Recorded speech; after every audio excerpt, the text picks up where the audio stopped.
हम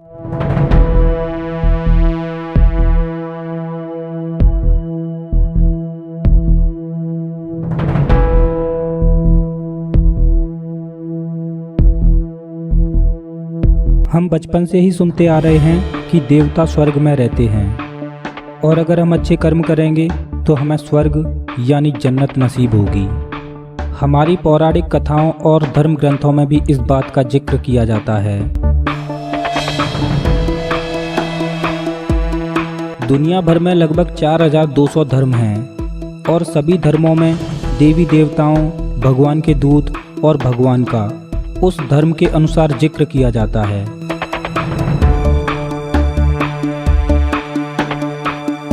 लेकिन अब सवाल ये है कि हमारे धर्म ग्रंथों में देवताओं के बारे में जो पौराणिक कथाएं बताई जाती हैं, क्या वो सब सच हैं और क्या हमें अपने ग्रंथों पर विश्वास करना चाहिए?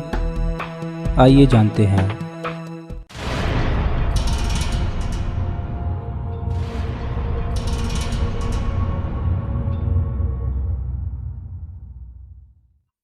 हम 21वीं सदी के लोग हैं और ये विज्ञान की सदी है। विज्ञान के इस युग में किसी भी प्रकार के अंधविश्वास के लिए कोई भी जगह नहीं है। एक समय था जब लोग मानते थे कि पृथ्वी ब्रह्मांड के सेंटर में है और चांद, सूरज और अन्य तारे इसका चक्कर लगाते हैं। लेकिन विज्ञान ने लोगों के इस भ्रम को दूर किया और पृथ्वी के बारे में सही विवरण दिया। आज विज्ञान की मदद से हम दूसरे ग्रहों पर जाकर उनका निरीक्षण कर रहे हैं। लेकिन अब सवाल ये है कि विज्ञान के इस युग में क्या हमने अपनी पृथ्वी को पूरी तरह से समझ लिया है? क्या विज्ञान ने पृथ्वी के सभी रहस्यों को सुलझा दिया है?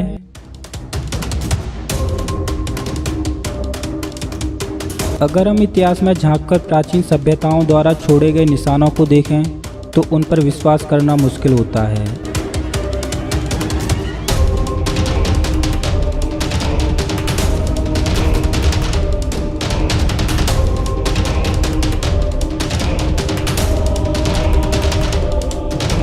आज हम वैज्ञानिक उपकरणों और परीक्षणों द्वारा प्रिडिक्ट कर सकते हैं कि पृथ्वी पर गुजरा हुआ वक्त कैसा रहा होगा, जैसे अलग अलग प्रजातियों का इवोल्यूशन, डायनासोर्स का धरती पर राज करना और पृथ्वी का बनना आदि। लेकिन जैसे ही हम इतिहास में 3000 से 10,000 साल पीछे झांकते हैं और उस समय में मौजूद सभ्यताओं के अवशेषों को देखते हैं तो ऐसा लगता है कि हम पृथ्वी के गुजरे हुए वक्त के बारे में कुछ भी नहीं जानते। और जब भी हम उन सभ्यताओं को जानने की कोशिश करते हैं तो दिमाग में एक ही चीज़ आती है, आखिर क्यों और कैसे?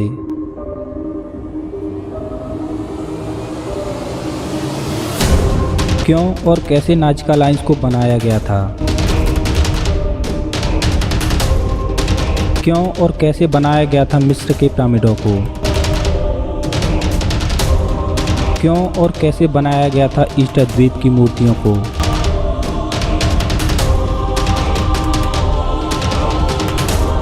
क्यों और कैसे बनाया गया था स्टोनहेंज को? आखिर क्यों नष्ट हो गया बेहद उन्नत शहर मोहनजोदारो?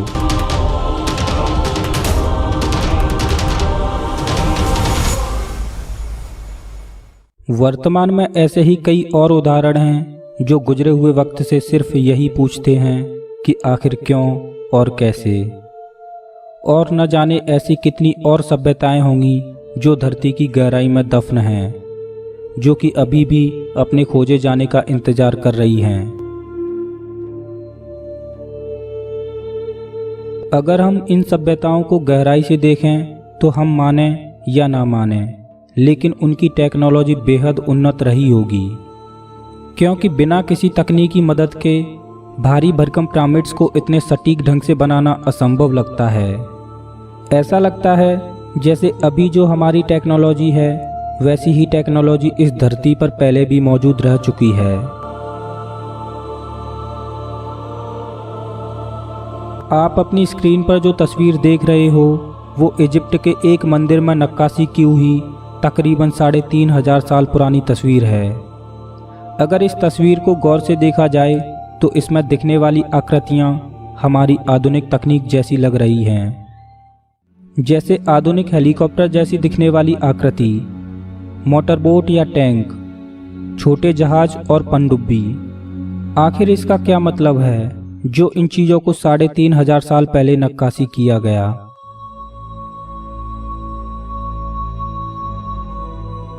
1901 में ग्रीक आइलैंड के एंटीकाइथेरा तट पर एक डूबे जहाज के मलबे से लगभग 2000 साल पुराना एनालॉग कंप्यूटर बरामद किया गया, जिसको कि एंटीकाइथेरा मैकेनिज्म बोला जाता है।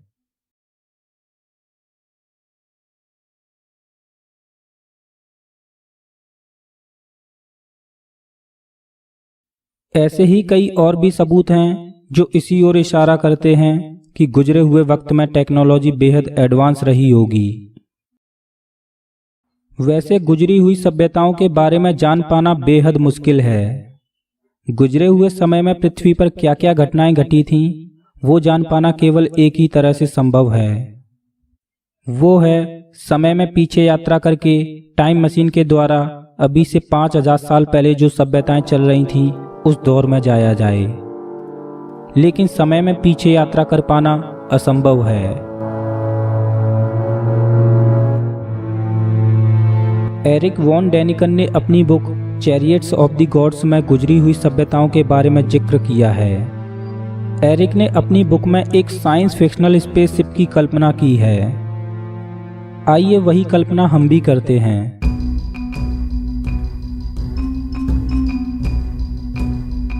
मान लो कि अभी से कुछ सालों बाद भविष्य में हमारी टेक्नोलॉजी बहुत ही एडवांस हो जाती है।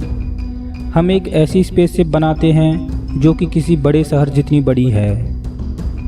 इतनी बड़ी स्पेसशिप को हम स्पेस में ही पृथ्वी के ऑर्बिट में बनाते हैं और पीस बाय पीस असेंबल करते हैं। लगभग 2 दशक में ये स्पेसशिप बनकर तैयार हो जाता है। इस यान में पृथ्वी जैसी ही सुविधाएं मौजूद हैं और ये यान लगभग लाइट की स्पीड से चलने लायक है। अब ये अंतरिक्ष यान पृथ्वी के ऑर्बिट से लॉन्च कराया जाता है और ये अंतरिक्ष यान एक ऐसे तारामंडल की तरफ बढ़ता है जहां पर पृथ्वी जैसा ही एक ग्रह मौजूद है जिस पर जीवन होने की संभावना है।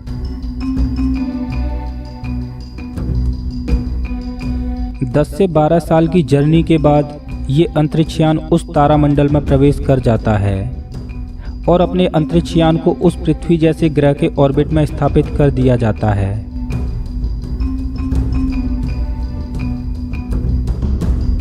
अब अंतरिक्ष यान से हमारे एस्ट्रोनॉट्स छोटे छोटे विमान और हेलीकॉप्टर लेकर उस ग्रह पर उतरते हैं। जैसे ही हमारे अंतरिक्ष यात्री उस ग्रह पर अपने कदम रखते हैं तो वो देखते हैं कि उस ग्रह पर पहले से ही कुछ आदिवासी लोग रह रहे हैं जो कि पत्थरों के औजार बनाकर जानवरों का शिकार करके अपना पेट भरते हैं और पत्थरों के बर्तन बनाकर उनका यूज करते हैं। वो लोग उस ग्रह के चांद और सूरज को अपना भगवान मानते हैं क्योंकि दिन में सूरज की रोशनी से वो शिकार कर पाते हैं और रात में चांद की रोशनी से।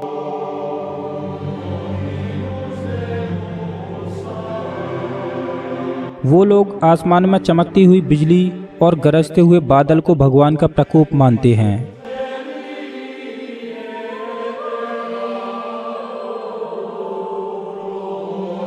लेकिन जैसे ही हमारे अंतरिक्ष यात्री उस ग्रह पर उतरते हैं तो हमारे वहां पहुंचने से उन आदिवासी लोगों में खलबली मच जाती है और वो बहुत ज़्यादा डर जाते हैं क्योंकि उन आदिवासी लोगों ने इससे पहले कभी भी आसमान में उड़ती हुई इतनी बड़ी बड़ी चीज़ें नहीं देखी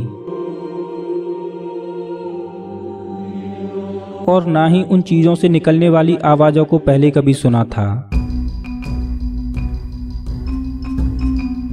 उस ग्रह के आदिवासी लोग हमारे अंतरिक्ष यात्रियों को एक सुरक्षित जगह से छिपकर उतरते हुए देख रहे हैं। उन्होंने देखा कि हमारे अंतरिक्ष यात्री कुछ अजीब तरह के कपड़े पहने हुए हैं जो कि स्पेस सूट है। जैसे ही रात होती है तो वो अंतरिक्ष यात्रियों को देखकर और ज़्यादा हैरान हो जाते हैं, क्योंकि अंतरिक्ष यात्री रात में लाइट का यूज करते हैं, जिसकी वजह से वहाँ पर चारों तरफ दिन की तरह उजाला हो जाता है। रात में इस तरह की कलरफुल लाइट्स को उन आदिवासियों ने पहली बार देखा है, जो कि उन्हें चमत्कार लग रहा है। हमारे अंतरिक्ष यात्री जब से उस ग्रह पर पहुंचे हैं और अपने वैज्ञानिक उपकरणों से जो जो काम कर रहे हैं, वो सब उन आदिवासियों को चमत्कार लग रहे हैं, क्योंकि ऐसे चमत्कारों के बारे में उन्होंने सपने में भी कभी नहीं सोचा था। वो आदिवासी लोग हमारे अंतरिक्ष यात्रियों को आसमान से आए हुए भगवान मानने लगे हैं, और वो आदिवासी लोग हमारे एस्ट्रोनॉट्स को उपहार भेंट कर रहे हैं।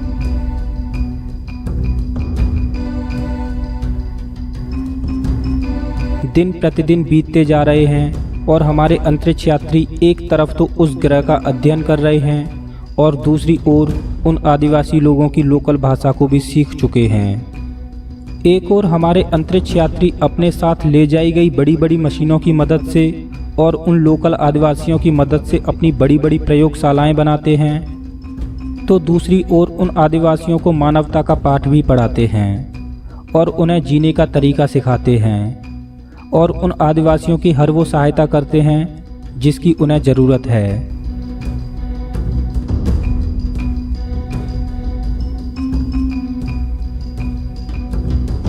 उन आदिवासियों में कुछ चुनिंदा लोगों को हमारे अंतरिक्ष यात्री कम्युनिकेशन डिवाइस दे देते हैं, जिससे कि वो हमारे अंतरिक्ष यात्रियों के कांटेक्ट में रहें।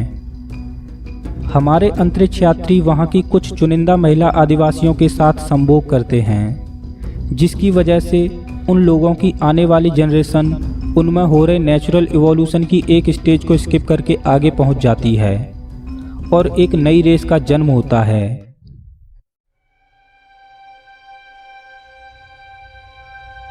हमारे अंतरिक्ष यात्री उस ग्रह पर अपना मिशन कंप्लीट करते हैं और अब समय हो गया है उस ग्रह को छोड़कर अपने घर वापस आने का।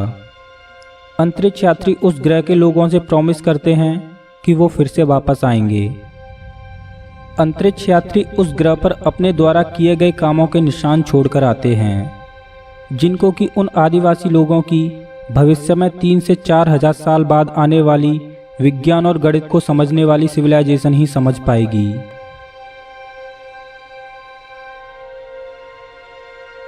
जब अंतरिक्ष यात्री उस ग्रह को छोड़ते हैं और हमारी स्पेसशिप उनकी नज़रों से ओझल हो जाती है, उसके बाद वो लोग हमारे चमत्कारों की चर्चा करते हैं और कहते हैं कि भगवान यहाँ आकर रहे थे। अंतरिक्ष यात्री उस ग्रह पर जहाँ जहाँ रहे थे उन स्थानों को होली प्लेसेज बना दिया जाता है। जो लोग लिखना जानते थे उन्होंने अंतरिक्ष यात्रियों के उस ग्रह पर उतरने से लेकर जाने तक की पूरी गाथा किताबों में लिख दी और उन किताबों को होली बुक्स का दर्जा दे दिया जाता है। जो लोग पत्थरों से कलाकृतियाँ बनाना जानते थे उन्होंने अंतरिक्ष यात्रियों की तस्वीरें और मूर्तियाँ बना दी और उनको भगवान मानकर पूजने लगे। उन्होंने अपनी किताबों में अंतरिक्ष यात्रियों द्वारा ले जाए गए और सब कुछ तबाह कर देने वाले भयानक हथियारों का भी जिक्र किया।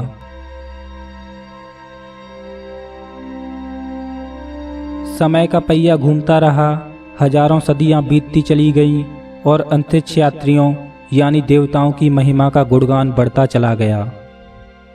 4 से 5 हजार साल बाद अब उन लोगों ने विज्ञान के क्षेत्र में काफ़ी तरक्की कर ली है और वो लोग दूसरे ग्रहों पर जाकर रिसर्च कर रहे हैं, लेकिन वो अब भी इस सोच में पड़े हैं कि 4 से 5 हजार साल पहले बिना किसी तकनीक की मदद से इतने सटीक ढंग से बनी हुई आकृतियाँ किसने बनाईं और आखिर क्यों और कैसे बनाईं।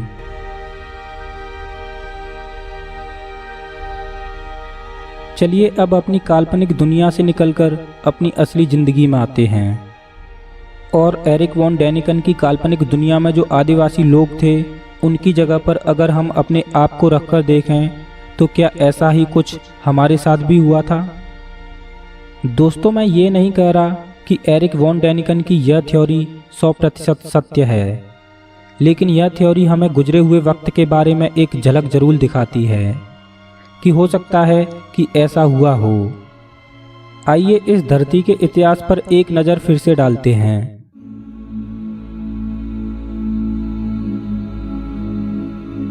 आप अपनी स्क्रीन पर जो तस्वीर देख रहे हो, ये हजारों साल पुरानी भगवान की मूर्ति है। आज से 100 साल पहले तक ये मूर्ति देखने में भले ही अजीब लगती हो, लेकिन आज इस मूर्ति को देखने से पता चलता है कि यह एक एस्ट्रोनॉट है जो कि स्पेस सूट पहने हुए है, और ये मूर्ति आजकल के एस्ट्रोनॉट की तरह लग रही है। ये हैं हजारों साल पुरानी कलाकृतियाँ जो कि देखने में आधुनिक विमानों की तरह लग रही हैं। हजारों साल पहले इस धरती पर क्या हुआ था, हम इस बात का सिर्फ अंदाज़ा ही लगा सकते हैं और पुराने कुछ सबूतों की मदद से नई नई थ्योरीज दे सकते हैं। लेकिन सत्य क्या है, ये तो उन किताबों में छिपा हुआ है जिनसे आज हम विज्ञान का हवाला देकर दूरियां बना रहे हैं। जी हाँ, आप सही समझे, हमारी होली बुक्स यानी धर्म ग्रंथ। मैं ये तो नहीं कह सकता कि हमारे ग्रंथों में जिन देवताओं या भगवान का जिक्र होता है वो एस्ट्रोनॉट थे या भगवान, लेकिन हाँ, मैं एक बात ज़रूर बोल सकता हूँ कि हमारे ग्रंथों में जिन पौराणिक कथाओं का जिक्र किया जाता है वो सब इस धरती पर घटित हुए इतिहास को दर्शाता है, और हमारे ग्रंथ ही एकमात्र सहारा हैं इस धरती के इतिहास का सच जानने के लिए।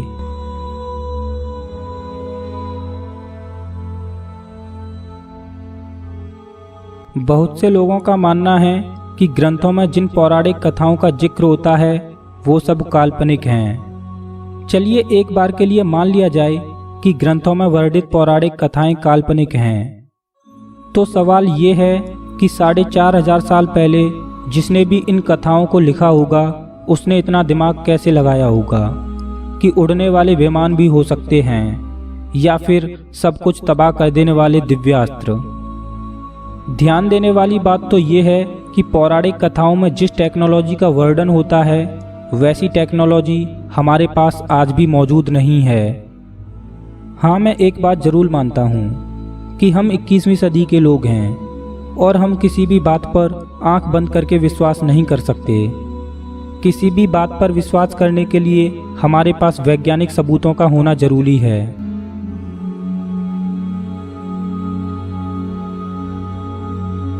अब सवाल ये है कि क्या हमें प्राचीन किताबों या ग्रंथों पर विश्वास करना चाहिए? मेरा मानना है कि अगर हम वाकई में सत्य को जानना चाहते हैं तो हमें विज्ञान और होली बुक्स को एक साथ लेकर चलना पड़ेगा, क्योंकि विज्ञान हमारा आज का सच है और होली बुक्स हमारा बीता हुआ कल है।